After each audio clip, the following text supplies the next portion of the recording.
Hey guys, today I'm going to show you how I make one of our local favorites from my island of Guam called Chamorro empanadas. I'm going to show you the quick and easy version, so I hope you enjoy it. Chamorro empanadas. You'll be needing chicken thighs, bacon, cream of rice, masa corn flour, cornstarch, onions, green onions, garlic, mamacita achote powder, salt, black pepper, paprika, parsley flakes, garlic and onion powder, some chicken bouillon, chicken broth, oil, and you'll also be needing an empanada press. You don't necessarily have to have it, but it will make your life a lot easier in this process.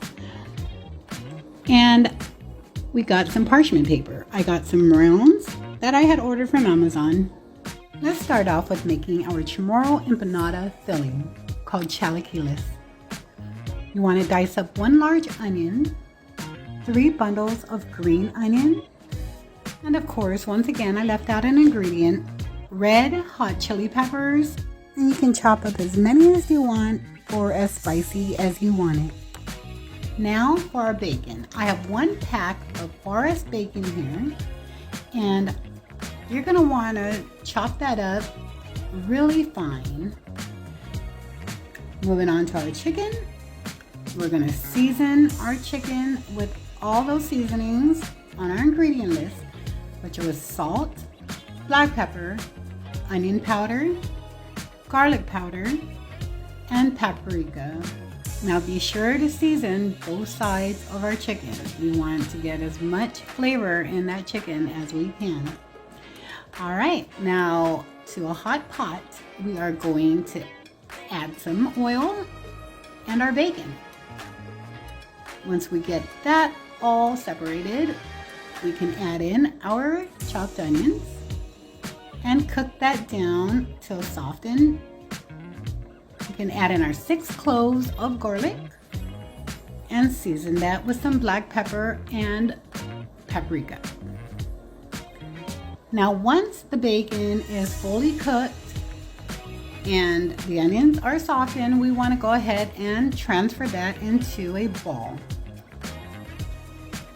And with that same pot, go ahead and add in your chicken skin side down. Be sure to get a good char on both sides, only cooking for about 2 minutes on each side. Then we can add in 2 boxes of chicken broth, refilling them with water, so that would be a total of 4 boxes. 2 chicken broth, 2 water. Bring that to a boil, and you can add in your 6 bouillon cubes.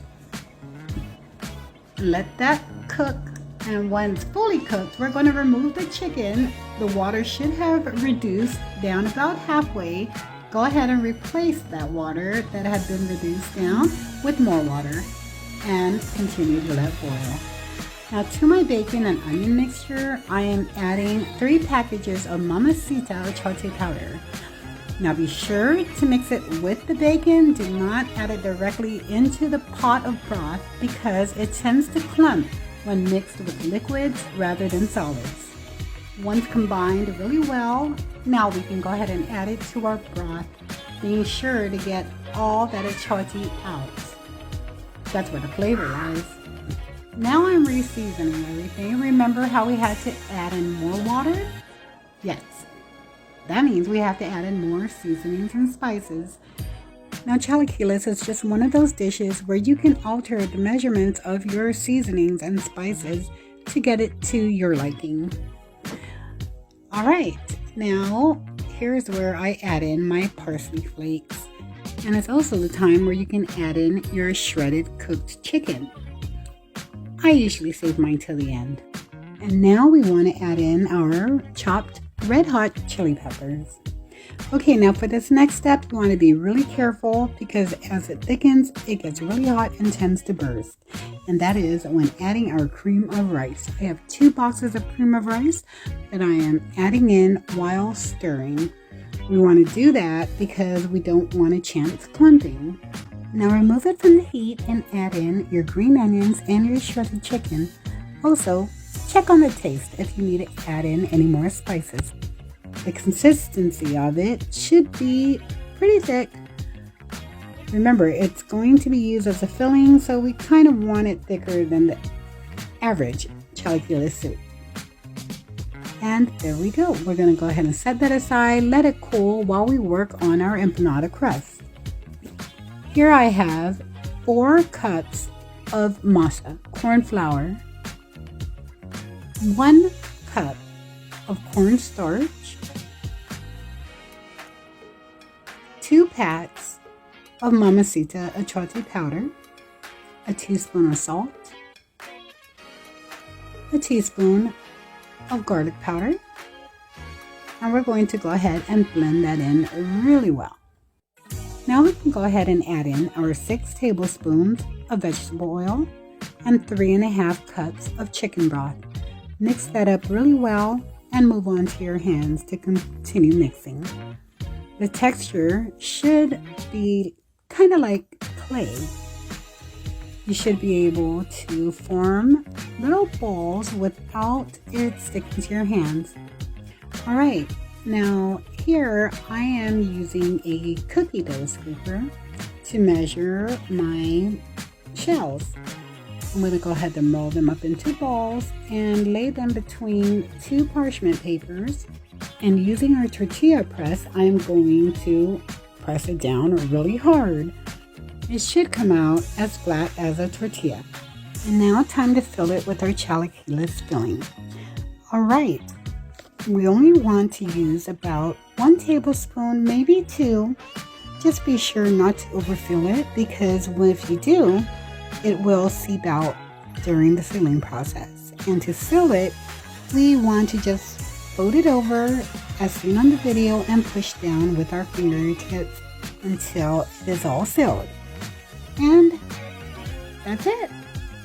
Repeat those steps till you got this many.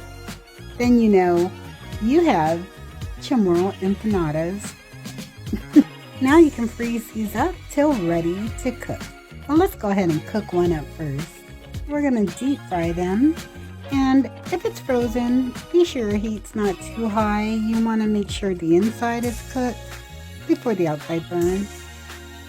Now once it's nice and golden and crispy, we know it's ready to eat. Now be sure you let it cool, because the inside is really hot. Now listen, hear how crispy that is? Oh, I'm sorry, you didn't hear that? Let's try that again. Wow. That is good. And that's how I make my Chamorro empanadas in my beautiful island of Guam.